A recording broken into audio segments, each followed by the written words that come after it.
Hi everyone, today we're going to be doing a tutorial on how to use Google Docs. So the first step to using Google Docs is to click on your computer's web browser, and in this case I am on a Mac, so mine is going to be Safari. I'm going to go ahead and click on that. It brings me to my empty page, which I can then search. So my first step is I'm going to go to google.com.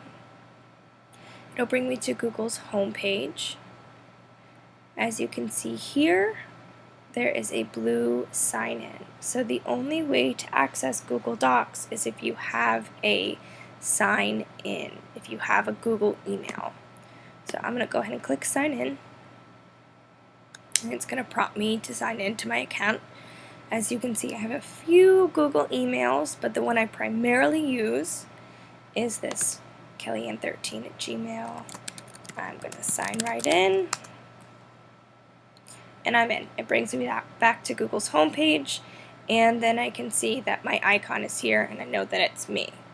So the way to get to Google Docs, you click on this 3x3 grid, and you scroll down, and this blue icon right here is Google Docs.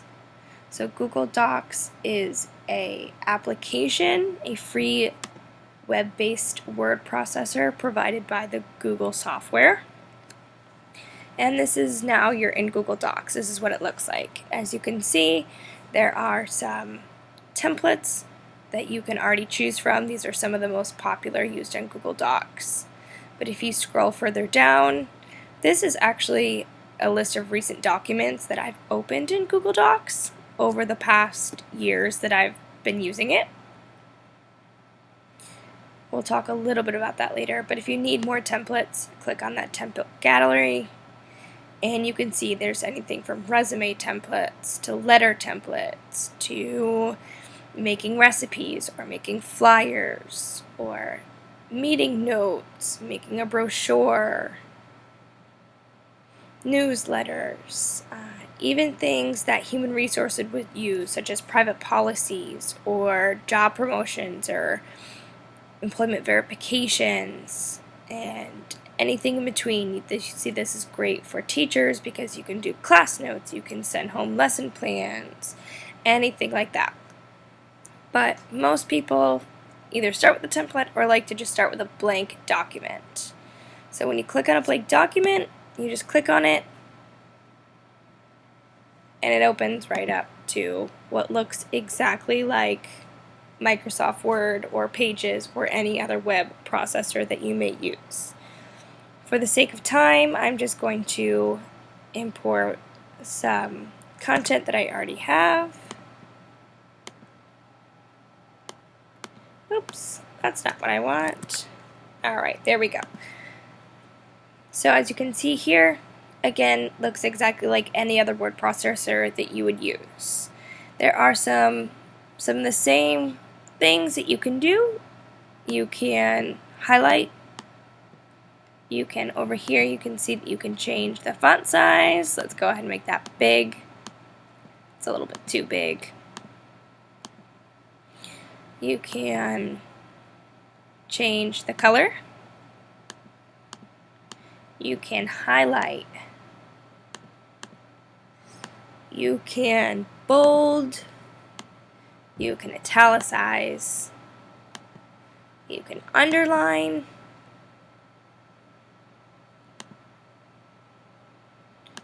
You can even change to one of these preset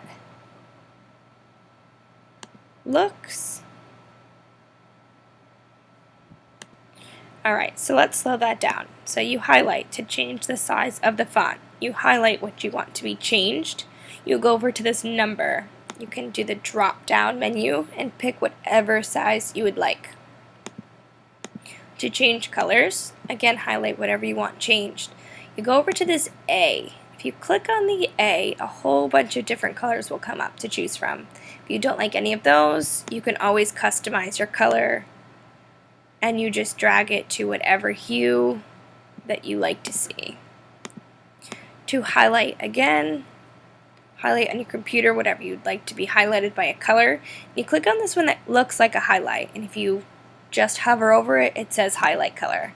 Again, that same drop down menu of all the colors, and that's where you would pick a color. To bold, that big B right there, you can use the shortcut B, which on a Mac would be Command B, or you can just click that big B right there. To italicize, same thing, Command I is a shortcut, or just click the I with your highlighted text. Underlining, same sort of deal. This has different styles of text that are already pre-made. So if you're writing a paper, you can make, it already has how big your title should be, a subtitle, a heading, your second heading, and a third heading. And there's also other options that you can save your default styles, and you could look to your default styles, or you could just reset them if you decided that you hated them. So that's the basics on editing your document, creating content. There are some other things that you can do. If you click this little mountain, like a box with mountains inside, if you hover over it, it says image, you can, which is really cool from Google Docs, you can actually search the web for photos. So if I search dog, oh, that says dag. If I search dog, like this dog, I click on it, and it inserts this picture, which then I can go in and make to the size I'd like. Let's try that again, but this time let's upload from my computer. It's loading because my computer's a little bit slow. Let's go to my photos.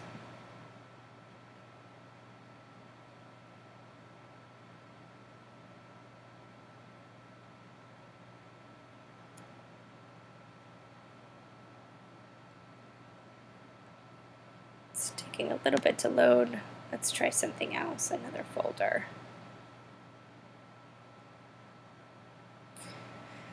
Let's see, here we go. Here's a photo.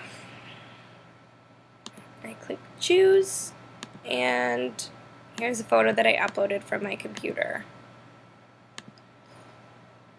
There are other ways. If you already have photos on Google Drive or Google Photos, you can upload them right from there, or even by website URL. Or you can use your camera and you can take one at this very moment.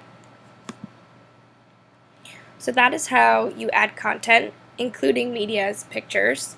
Over here in the left corner is where you can name your document. So right now it's defaulting to the first line of my document, but I want it to say subplans. And then I just type it in and I click away, and now my document is named subplans. The other cool thing about Google Drive is that everything automatically saves. So if you go up here, it says every change you make is automatically saved in Drive. The last edit was seconds ago. So every time you do something, every time I space, add a period, exclamation point, ABCD, delete, everything is saved. And you can see that saving, and then it's saved. The last thing I want to teach you about Google Drive is how to collaborate. So Google Drive allows you to collaborate in real time. The way you do that is over here, this big blue share button. Right now it has a lock on it because only I can see that document. I want to be able to collaborate, so I'm going to click on that big blue share button, and I am going to type in the email address, the Google email address of a friend, which is actually just my second email, but that's okay. And I click away just like I'm sending an email, and I can automatically add more people as well. I click send, and it is shared with one person. They will then go into their email, it sends them an invitation, and you can see that we would be able to write on the same document at the same time. And that's about it for Google Drive and Google Docs. So thank you so much for watching, and I hope this helps.